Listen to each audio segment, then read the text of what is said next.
Hey there, welcome to Night Lectures, your daily dose of fascinating stories. His name was Wolfgang Amadeus Mozart, a genius who began composing music at the age of 4 and gave his first concert at the age of 6, who played for kings, wrote operas from the age of 12, and who at the age of 35 died in poverty, buried without a monument and with almost no witnesses. In this video you will hear the entire story of Mozart, from his first performances to his final note, learning how he lived, what he fought for, and why his music continues to resound to this day. Share your ideas for future videos in the comments and hit the subscribe button. New bedtime stories come out here daily. Wolfgang Amadeus Mozart was born on the 27th of January in the year 1756 in Salzburg, in house number 9 on Getreidegasse, a small archiepiscopal city where the rumble of carts over cobblestones and the singing of church choirs merged into a familiar soundscape for every local resident, and where his father, Leopold Mozart, served at the court as Vice-Kapellmeister, being a renowned violinist and the author of an influential violin-playing manual, while his mother, Anna Maria, managed the household and raised their 2 children, the elder daughter, Maria Anna, affectionately called Nannerl, and the younger son, Wolfgang. From his earliest years, the boy displayed extraordinary abilities, and his father, who was already teaching Nannerl, soon noticed that Wolfgang watched her lessons with an almost spellbound focus. By the age of 3, he could easily memorize entire melodies. By the age of 4, he attempted to reproduce them on the clavier, and according to Leopold's recollections, the boy repeated whatever he heard with astonishing accuracy, and would even stop and correct Nannerl if she made mistakes. When Wolfgang turned 4, Leopold began to teach him systematically, first clavier playing, then the fundamentals of theory, and by the age of 5, the boy was already composing simple pieces such as minuets, allegros, and occasionally entire sets of variations, dictating them to his father, who carefully wrote down every note. The earliest manuscript preserved is a minuet and trio in G major, composed in the year 1761, with Leopold's note at the bottom, composed by my son at the age of 5. News of the boy's abilities soon reached far beyond their circle of acquaintances, for Salzburg was a small city, and rumors about a child who could improvise at the clavier and recognize chords while blindfolded spread quickly. The musical evenings at which Mozart performed were first small and intimate, in the homes of family friends, among local nobility, at the archiepiscopal court, but later, Leopold began organizing full demonstrations, inviting listeners not merely out of curiosity, but to convince them that they were witnessing not a trick, but a true musician. One such evening took place in the home of Count Lodron, where the guests gathered in a large hall lit by candles whose reflections shimmered in mirrors and glass. Little Wolfgang came to the clavier, bowed, and at the guest's request began to play. One guest tied a cloth over his eyes while another played a random sequence of notes, which the boy immediately repeated, after which he performed one of his small pieces and, at the guest's request, improvised a fugue on the spot.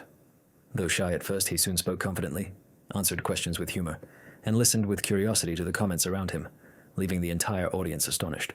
Behind those bright evenings, however, stood long days and months of constant practice, for in the Mozart household music sounded almost without interruption. Leopold was demanding and did not tolerate idleness, teaching his son strict discipline, and every morning began with practice followed by written tasks, score analysis, reading, and memorization. Yet despite this strictness, there was no sense of coercion, for Wolfgang was a lively, cheerful child who from the beginning perceived music as an inseparable part of his nature. He did not play for praise. Later he would write that he knew music before he knew words, and though he enjoyed the attention of listeners, he played not for the public, but because he simply could not avoid playing, easily switching between performance and composition, between experiments at the clavier and reading scores, his favorite task being the one his father devised, to compose variations on a theme chosen by Nannerl. Once, when Wolfgang was about 6 years old, he heard the cathedral organ and stood on the cold stone floor for the entire concert without moving, so deeply captivated that afterward he begged his father to let him try the instrument. Leopold arranged this, and the boy had to stand on a platform to reach the keys. Yet despite the size of the organ and the difficulty of its mechanism, he played a simple chorale, and improvised on it so convincingly that the elderly organist watching him remarked, "This child has an ear that reaches the heavens." By the age of 7, Mozart already had a reputation as a phenomenon. He performed in the homes of local aristocracy, composed at guests' requests, wrote short instrumental pieces and overtures, and was invited by the archbishop to perform at court where, dressed in a velvet coat, he played 3 of his miniatures while seated beside his father. According to tradition, he received from the archbishop a gold medal that evening, both a symbol of approval and a foreshadowing of future recognition. Yet Salzburg soon became too small, and Leopold understood that true recognition of his son's talent could come only beyond the city, in Paris, London, Rome, Munich, and thus he began preparations for a journey, though that belongs to another chapter. While in those early years, filled with the sound of the clavier, the voices of children, the smell of wax and paper, the snow, and the ringing of bells, not simply a career was being born, but a destiny shaped not by chance nor by the effort of one person, but by the rare union of a remarkable gift, endless discipline, and a love for the craft with which Wolfgang seemed to have been born. When Wolfgang turned 6, Leopold Mozart became firmly convinced that his son's talent could no longer be contained within the walls of their Salzburg home or within the boundaries of the local musical scene, realizing that the boy needed to be presented to a wider public and given opportunities that might secure his future. And so the idea of a long journey took shape, first across Austria and Germany, and then throughout Europe. The first destination was Munich, where Wolfgang performed before the Bavarian elector. The hall was full of nobility and clergy, and according to Leopold, the boy behaved confidently, played several pieces on the clavier, improvised, and entertained the audience with musical puzzles alongside his sister Nannerl, after which he eagerly inspected the court organ, standing on tiptoe as he pressed its chords. From Munich, the family traveled to Vienna, where the children performed at the court of Empress Maria Theresa. For the occasion, Nannerl wore a blue dress, and Wolfgang a white coat trimmed with silver, and they played both alternately and in duet. And according to eyewitnesses, during the intermission, Wolfgang approached the Empress and, without hesitation, embraced her, surprising the courtiers, though Maria Theresa simply smiled and returned the embrace motherly, creating a moment that Leopold remembered more vividly than all applause. But fame was not the sole companion of this journey, for the roads were difficult, especially in cold seasons, with carriages struggling through muddy routes, modest lodgings, and the children's health often suffering. In the town of Bruck, Wolfgang caught a serious cold, lay for several days in fever, and as Leopold noted, even in his delirium, he kept humming motifs, as if the inner music could not be silenced. In the year 1763, the great European tour began, passing through Linz, Augsburg, Stuttgart, Mannheim, Frankfurt, Cologne, Bonn, then to Paris, then to London, and later to the Netherlands, with the family staying for several weeks in each city. The children performed at courts, in noble houses, in private salons, and in public halls, while Leopold meticulously recorded dates, pieces, and audience reactions. In Mannheim, the children performed before Elector Karl Theodor. In Frankfurt, the public was moved by Wolfgang's improvisation on a given theme. And in Bonn, according to tradition, their concert was attended by Johann van Beethoven, father of the future composer, who remembered the child as a natural wonder. In Paris, where they spent nearly 5 months, the first performances drew moderate attention. But once they were invited to Versailles, everything changed. At the court of Louis XV, the children were received with particular enthusiasm, and Queen Maria Leschinska remarked not only on Wolfgang's confident performance, but on his graceful, quick-witted manner of speaking with courtiers. After Paris came London, one of the most important stages of the journey, and the family lived there for more than a year. It was in London that Wolfgang met Johann Christian Bach, the youngest son of Johann Sebastian Bach, who became an informal mentor, introducing him to new forms and compositional approaches. They played four-hand pieces, discussed thematic development, and this friendship influenced the boy's style profoundly, with Leopold writing that Wolfgang woke each morning eager for his lessons with Bach, which he saw not as obligation, but as joy. In London, Wolfgang composed his first symphony, in E-flat major, dictating parts to his father, combining instruments, and developing musical ideas, all at the age of 8. And when it was performed at a private concert, even the skeptics were impressed. Yet not everything went smoothly. In the autumn of 1765, Leopold fell seriously ill and remained bedridden for weeks, forcing a pause in performances, while Nannerl and Wolfgang stayed at home under their mother's care, and the family faced financial strain. After his recovery, Leopold decided to continue to the Netherlands, where Wolfgang performed in The Hague, Amsterdam, and Utrecht. In The Hague, he played new clavier pieces and received a commission for sonatas. But in January of 1766, he himself fell gravely ill, likely with typhus, spending several weeks in fever, though by March he recovered enough to play again. In the spring, the family returned through Paris to Switzerland, and then, passing through Munich, arrived back in Salzburg in the summer of 1766. The tour had lasted nearly 3.5 years, during which Wolfgang not only matured, but acquired a musical consciousness shaped not merely by intuition but by experience, learning how audiences in different countries reacted, what the French liked, what the English valued, how different orchestras sounded, and absorbing lessons from the best musicians, all at an age when other children were only beginning to learn to read. Leopold wrote upon their return, "Now he is not merely a child who plays the clavier. He already knows how music is constructed," words that summarized not just a journey, but an entire stage of spiritual, professional, and personal growth. When the family returned from their long European travels in the summer of 1766 and settled again in Salzburg, the city that had once seemed full of new impressions now appeared small, measured, and incapable of containing the expectations born from years of performing on Europe's finest stages. Wolfgang had grown, seen much, and despite his youth understood clearly that Salzburg was only a station and not a destination. Yet Leopold, as a court musician in service to the archbishop, was bound by obligations, and Wolfgang was expected to follow a similar path. In the year 1772, when he turned 16, He was appointed Concertmeister of the Archiepiscopal Chapel, a title that sounded grand though his duties were limited, subordinated to the Kapellmeister, receiving fixed pay, and required to compose on command without full freedom. Even so, Mozart continued to compose actively throughout the 1970s, creating symphonies, serenades, masses, and litanies, among them the Coronation Mass, the Litany of Loreto, the Hafner Serenade, works performed in Salzburg and received respectfully but without enthusiasm, for the local audience was conservative while Mozart's music already sought a way beyond courtly expectations. Archbishop Hieronymus Colloredo, who assumed office in 1772, was strict, rational, and demanding, determined to reform the chapel, cut unnecessary expenses, and exercise tight control over his musicians, viewing them as servants rather than artists, while Mozart increasingly felt himself not a functionary of church hierarchy, but a composer with personal vision and dignity. One early conflict came when the archbishop refused to let Mozart travel to Munich in 1775 for the staging of his opera La Finta Giardiniera. Only after pressure from the Munich court was the trip approved, and although the opera succeeded and Mozart was warmly received, upon his return the atmosphere grew tense, for the archbishop valued not the composer's fame abroad, but his obedience at home. The internal conflict grew. Mozart felt constrained, even though he continued to compose church music with a personal depth unusual for the genre, his harmonies becoming bolder, his melodies more expressive, his masses increasingly sounding like works directed toward an inner world rather than pure liturgical function. In 1777, Mozart requested extended leave to seek permanent employment outside Salzburg. The archbishop permitted it, but only if Leopold remained, which forced Wolfgang to travel with his mother, Anna Maria. They visited Mannheim, Augsburg, Munich, and Paris, where Mozart sought positions, offering his services, performing and composing, yet receiving rejections or vague promises. And in Mannheim he fell in love with Aloysia Weber, a young singer, though the relationship proved short and painful. In Paris, tragedy struck when his mother suddenly fell ill and died, leaving Wolfgang alone in a foreign city. This loss marked a turning point, and in letters to his father, he wrote of guilt, loneliness, and failure, feeling that he had not saved her, had not secured employment, had not met expectations. The journey intended to free him from the archbishop's authority, becoming instead a period of grief and disappointment. Upon returning to Salzburg in January 1779, he was once again accepted into service, now as court organist, a formal promotion, though practically his circumstances hardly changed, forced to compose church music and forbidden to travel without permission. Salzburg felt increasingly suffocating, the space narrowing and creative possibilities dimming.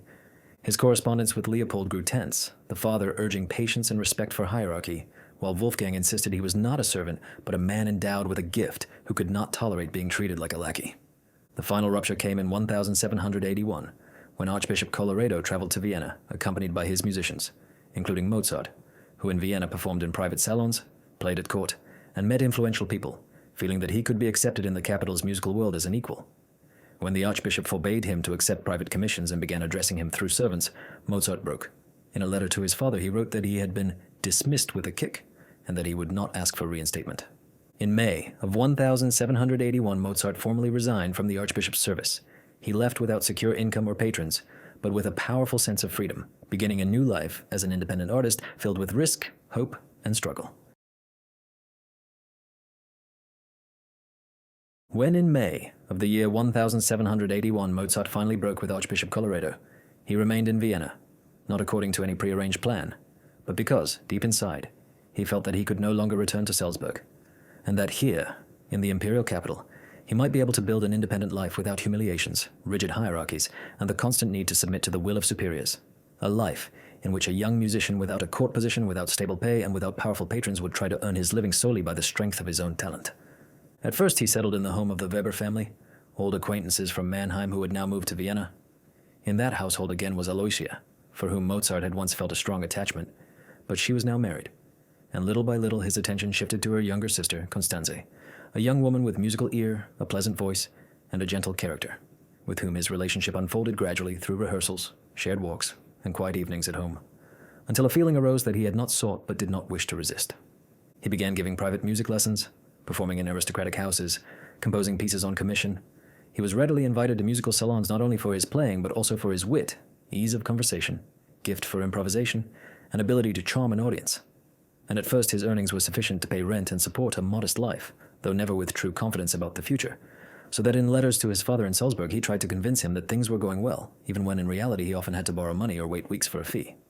His relationship with Constanze became serious, yet in letters to his father Leopold he tried to describe it in restrained terms, knowing that his father disapproved of his earlier involvement with the Weber family and doubted his son's independence. Nevertheless, after months of reflection and quarrels, including quarrels with Constanze herself, Mozart made his decision.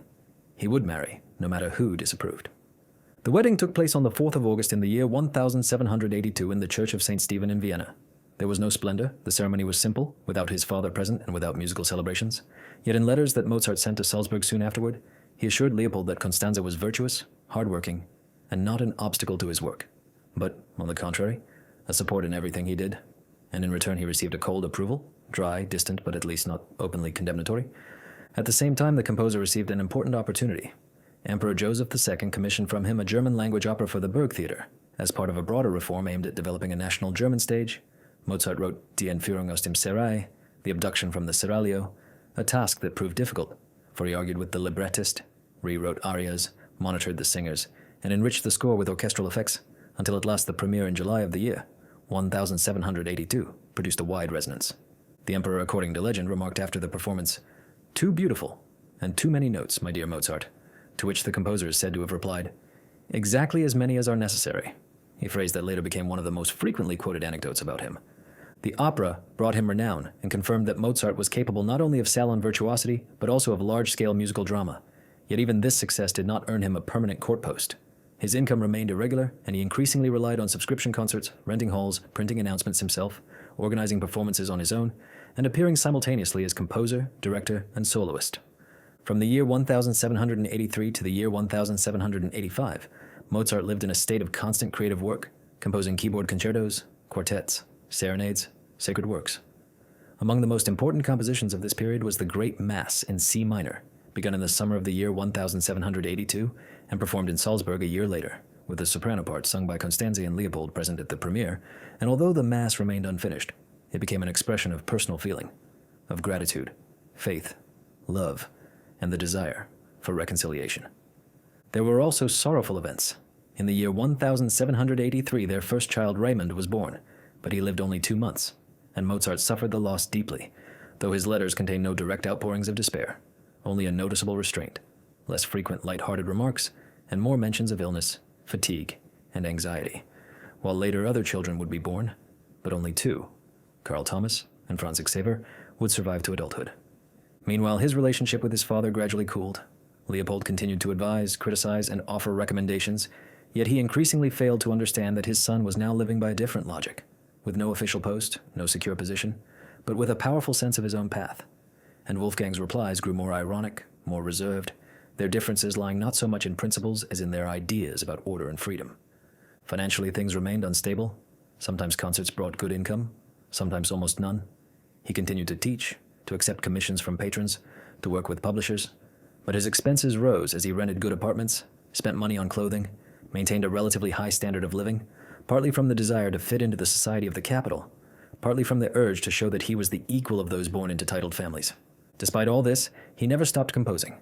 During these years, he wrote 12 keyboard concertos, string quartets, sonatas, arias, and chamber works, often rising early, working through the day, and performing in the evenings, growing tired, falling ill, complaining of headaches, yet refusing to stop, his music becoming mature, dense, and full of inflections that had not existed in his early pieces, as he no longer tried merely to astonish anyone but wrote to express what sounded within himself.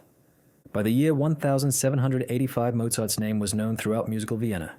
He had been admitted to a Masonic lodge, he was acquainted with Haydn, he dined with the emperor, he composed for barons and bankers, and he had won a freedom that was not formal but real, the right to be himself, regardless of titles and superiors, a freedom that cost him dearly, but remained genuine. And in precisely these years, full of work, losses, and discoveries, Mozart truly became what he was destined to be. Not a court musician, not a performer in a gilded livery, but a composer who himself chose when and what he would write. By the middle of the 1780s, Mozart's name was firmly fixed in the musical life of Vienna. He was known as a virtuoso pianist, a gifted composer, and a man capable of writing anything from an opera to a chamber ensemble, from a mass to a concert area, and although he had no permanent court position and no official rank or title, he still remained at the center of attention, invited to concerts, recommended to students, mentioned in the Viennese press. Yet behind this outward brilliance lay a life that was unstable and tense, full of anxiety, financial failures, and a constant struggle for recognition that had to be earned again and again. After the premiere of the Abduction from the Seraglio in the year 1782, Mozart hoped to receive a regular commission from the court, or at least an appointment that would guarantee a steady income. Emperor Joseph II expressed approval, praised the music, made witty remarks about the too many notes, but nothing concrete followed, and court posts continued to go to more cautious and predictable composers, while Mozart remained a free artist dependent on popularity, commissions, and his own resourcefulness. He did not give up. In the years 1784 and 1785, he organized a series of subscription concerts at which he himself appeared as soloist, conductor, and composer, renting halls, designing posters, sending invitations, and arranging for the copying of parts so that everything rested on his shoulders from first sketches to the final rehearsal. During these seasons, he wrote a series of outstanding piano concertos, from number 14 to number 21, including the now famous concerto in C major, later given the nickname Eliza, and the D minor concerto, his only piano concerto in a minor key, works of great depth and emotional richness, with orchestral writing that demanded attentive listening and was not easy for every audience to absorb at once. Among those who understood the magnitude of these compositions was Joseph Haydn. Their friendship began as a professional acquaintance, but soon became a genuine personal bond, with Haydn, older and already celebrated throughout Europe, treating Mozart with sincere respect. After hearing one cycle of quartets, Mozart presented him with his own set of 6-string quartets, written under the clear influence of Haydn's style, and Haydn, having listened to them with reverence, said to Leopold Mozart, "Before God I tell you, your son is the greatest composer I know," while Mozart in turn called Haydn his teacher and friend. Meanwhile, Vienna followed its own restless rhythm. Fashions changed quickly, audiences were capricious, and sometimes Mozart's concerts filled the hall, while at other times they attracted only a modest public. The number of pupils rose and fell, rent increased, expenditures climbed, and despite outward success, he had no financial cushion. Money earned from concerts or commissions was quickly spent on housing, a good fortepiano, new clothes, and servants, for he did not like to live modestly, not out of arrogance, but simply because he did not know how to live otherwise. In the year 1786, he completed Le Noces de Figaro, The Marriage of Figaro, an opera set to a libretto by Lorenzo da Ponte, based on the play by Beaumarchais. The text had a politically sensitive origin but was adapted so as to avoid direct criticism of the aristocracy, and Mozart infused the music with sharp energy, vivid characterization, drama, and humor. The premiere in Vienna took place in the spring of that year. The audience responded warmly but without overwhelming enthusiasm, for the opera was long and complex, requiring concentrated attention, and in a capital where the fashion for light Italian entertainments prevailed, this was not appreciated by everyone. Performances followed one another, but the work did not stay in the repertoire for long. In Prague, however, Figaro was received quite differently. There at the beginning of the year 1787, the public quite literally fell in love with the music. Newspapers reported that arias from the opera were being sung in the streets, and when Mozart came to the city and conducted a performance himself, he was greeted with ovations, invited to the finest houses, applauded at receptions. One of the few moments in his life when he felt that his music had been understood not merely with the mind, but with the heart. He remarked, "In Prague, they know what music is." During this period, he was increasingly invited to aristocratic salons not only as a performer, but as a composer worthy of serious commissions. He wrote for counts and bankers, for Masonic lodges, for the city theater, but none of these engagements brought him long-term stability. After success, there was always a pause. After applause came a week without money. After a performance in the Imperial Lodge came humiliating negotiations with the publisher about overdue payments. Psychologically, this was exhausting. In letters to friends, he did not complain openly, yet he increasingly mentioned difficulties, delays, and the need to do everything himself, growing tired not of composing, but of the fact that every concert was followed by bookkeeping and every premiere by a battle for repeat performances. Even so, he kept going. His strength lay in the fact that he did not stop, rising early, composing while traveling, writing between lessons, collecting drafts, fragments of themes and sketches that he sometimes returned to months or years later, all of this not for show but because music continued to sound within him. These years became for Mozart both a summit and a premonition of fatigue. He was recognized but not secure, respected but not supported, his music ever deeper while the public was not always ready to follow, and he himself increasingly felt that tension between inspiration and necessity, between freedom and vulnerability. Yet he continued with the same inner necessity that had driven him since childhood. Not out of vanity and not out of fear, but because for him, not to compose was simply impossible. In the last years of his life, Mozart found himself in a difficult and ambiguous situation. On the one hand, he was widely known as one of the most outstanding composers of his time, performing at court, writing operas that enjoyed success beyond Vienna, and beloved by the public, while on the other hand he held no permanent post, his family's finances remained unstable, and in the Viennese musical milieu, where much depended not on talent, but on connections and court intrigue, he more and more often felt like an outsider. In this atmosphere of invisible pressure, one of the most enduring myths surrounding his name was born, the myth of his rivalry with Antonio Salieri. The two men did indeed work in Vienna, their paths crossed, and they moved within the same circles. Yet the notion of bitter enmity between them is greatly exaggerated, and was to a large extent shaped only after Mozart's death. Antonio Salieri, 6 years older than Mozart and originally from Italy, had, from the late 1770s onward, occupied high positions in the musical hierarchy of the Habsburg court. His style was more traditional, more oriented toward courtly taste, and although he was not devoid of artistic ambition, his career was marked by stability, tactful behavior, and exemplary adherence to court protocol, so that he served as Kapellmeister, teacher to many future composers, and a respected pillar of imperial musical life. Mozart, by contrast, led an independent existence, without a permanent post, dependent on commissions, frequently struggling with financial difficulties, and from the outset, choosing the path of a composer who writes not according to protocol but according to an inner calling. Such independence, freedom of thought, and inclination toward dramatic musical expression could easily be perceived as a challenge, not so much to Salieri personally as to the entire court system. There is no direct evidence of hostility between them. In Mozart's letters, Salieri is mentioned rarely and usually in neutral or mildly irritated tones, especially in those moments when Mozart was denied appointments or performances, and in one letter from the year 1781 he complains to his father that Salieri and his clique are obstructing him, though behind those words stands more a general disappointment than a concrete accusation. Contemporaries left no descriptions of open quarrels or clashes. On the contrary, it is known that Salieri conducted performances of The Abduction from the Seraglio and the Magic Flute, and did so with respect for the composer. And there are reports in which he speaks appreciatively of Mozart's talent, even if he perhaps did not fully share his passion for formal and emotional experimentation.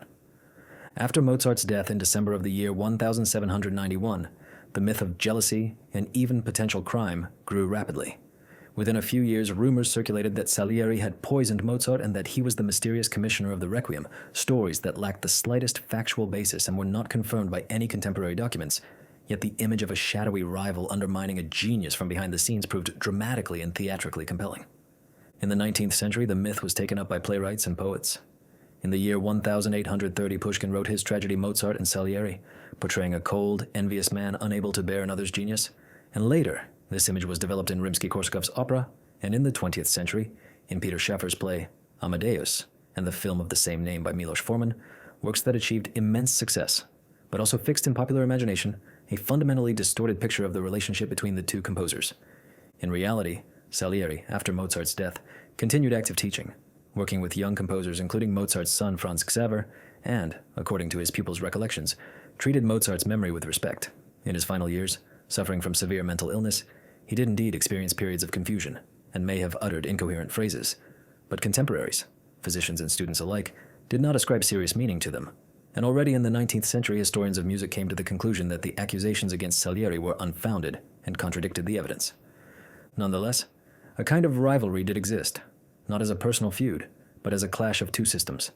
On one side, the free artist who challenges norms and seeks expression and individuality of style, and on the other, the representative of an academic school integrated into a court hierarchy and shaped by institutional expectations. This tension was tangible in the Viennese musical life of the late 18th century and inevitably colored perceptions of both men. Mozart felt it. He understood that he did not belong to the narrow court circle, that he did not know how, and did not wish, to flatter and accommodate in the way expected of a court musician, and he wrote that it was easier for him to find recognition in Prague than in Vienna, that the truly listening public was not in the emperor's box but among ordinary townspeople. His love of freedom, his confidence in his own path, his refusal to adjust his music to the tastes of patrons made him anything but convenient. And perhaps this is why the image of an enemy, even if imaginary, took such firm root in popular consciousness. Yet beneath all the myths remained reality. Between Mozart and Salieri there was no murderous enmity, only divergence of paths, characters, and styles, and a complex musical era full of change, in which one man chose not the safe road but a way marked by insecurity, struggle, and risk, a way that very soon would lead him to his last commission, the Requiem, which will be the subject of the next chapter. In the summer of the year 1791, while he was working on the Magic Flute and preparing to travel to Prague with the new opera La Clemenza di Tito, a stranger arrived at Mozart's house in Vienna, dressed soberly in a dark cloak and speaking in a restrained, almost ceremonial manner, bringing the composer a commission for a requiem, a mass for the dead, yet refusing to name the patron, paying in advance, insisting on complete secrecy, making no demands about deadlines and asking only that the work be majestic. Mozart, surprised but flattered, accepted. For a long time, the identity of the patron remained unknown.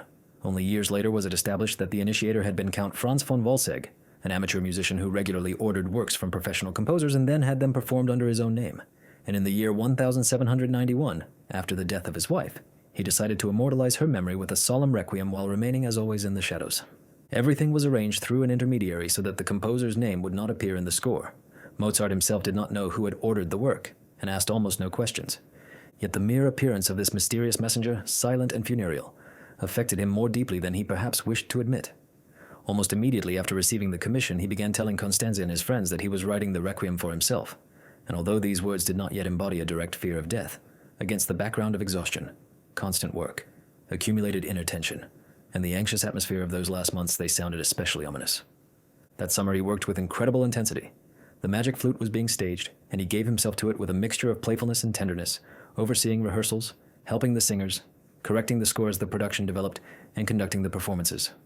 The opera was light in form yet philosophical in meaning, filled with symbols, Masonic allusions, and faith in reason and light. Its premiere at the end of September was a great success. The audience greeted it enthusiastically, and Mozart, as witnesses later recalled, seemed joyful but utterly drained, conducting almost every performance himself despite growing weakness. At the same time, he was working on La Clemenza di Tito, the opera commissioned for the coronation of Leopold II in Prague.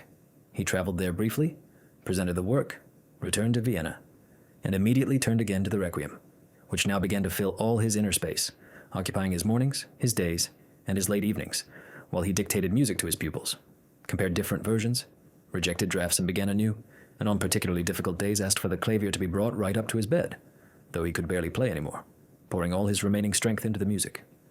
Progress was slow. He wrote the introduction and the Kyrie, almost completely finished the Dies Irae, Tuba Mirum, Rex Tremendae, Recordare, Confutatis, and Lacrimosa. But then his strength began to leave him with alarming speed. In early November he fell ill, first headaches and fatigue, then high fever, swelling, weakness, and sleepless nights. Constanze, alarmed, sent him to Baden to recover. But this brought almost no relief, and soon he could no longer leave the house.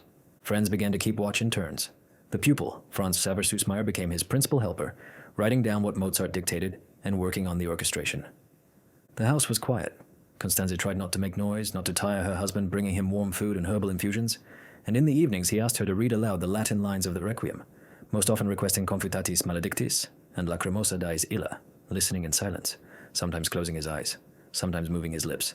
And according to Süssmayer's recollections, at one moment Mozart said, "I feel that I am writing this for myself."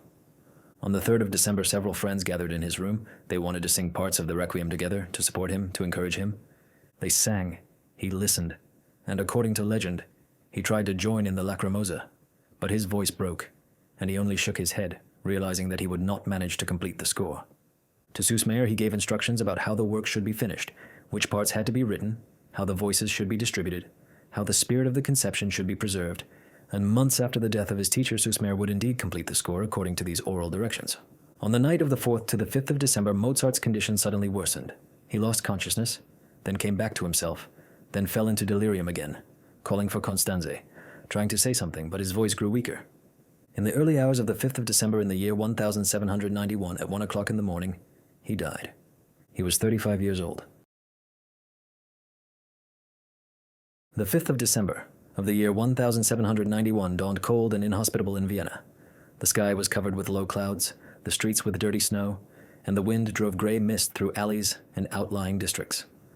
Early that morning, without elaborate preparations, without music or pomp, the body of Wolfgang Amadeus Mozart was given a simple funeral service in St. Stephen's Cathedral, the ceremony passing quietly in the presence of only a few friends and close acquaintances while his wife was absent. Constanze, exhausted by sleepless nights and grief, had, on doctor's orders, been unable to leave her bed. The coffin was plain and wooden, and it was taken to St. Mark's Cemetery, which at that time lay outside the city, surrounded by fields and small groves.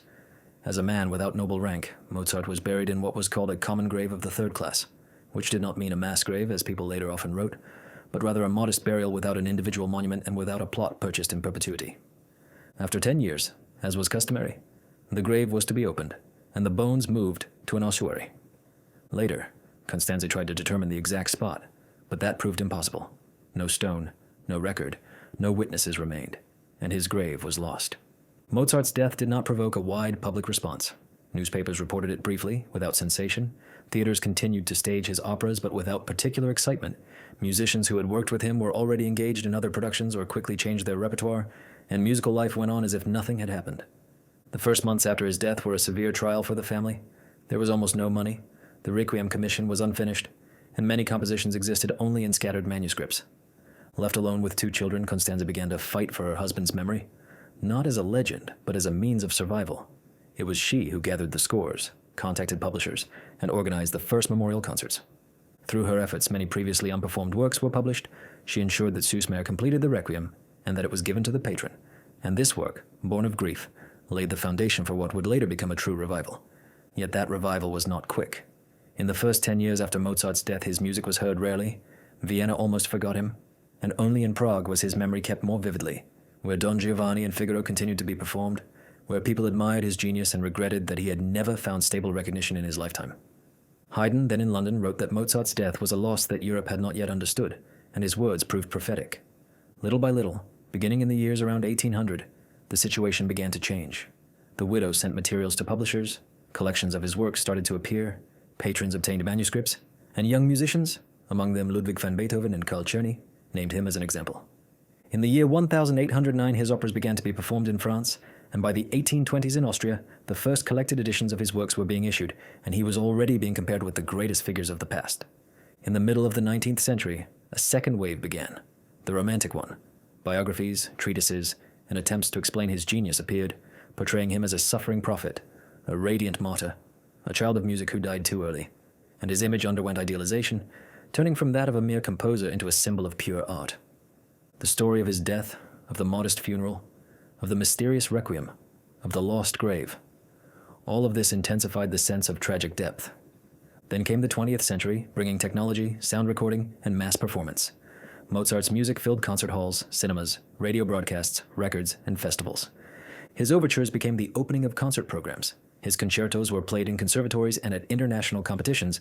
His operas once more became central to the repertoire of the greatest theaters. And Figaro, Don Giovanni, the Magic Flute, the Requiem, and the piano concertos continue to sound to this day. Today, the name of Mozart is known in every country. His portrait appears in textbooks, his melodies are studied in music schools, his life is adapted for film, and his compositions are analyzed in composition classes. He has become synonymous with the word genius, not because of myths, but because of music in which light, transparency, depth, and precision are united.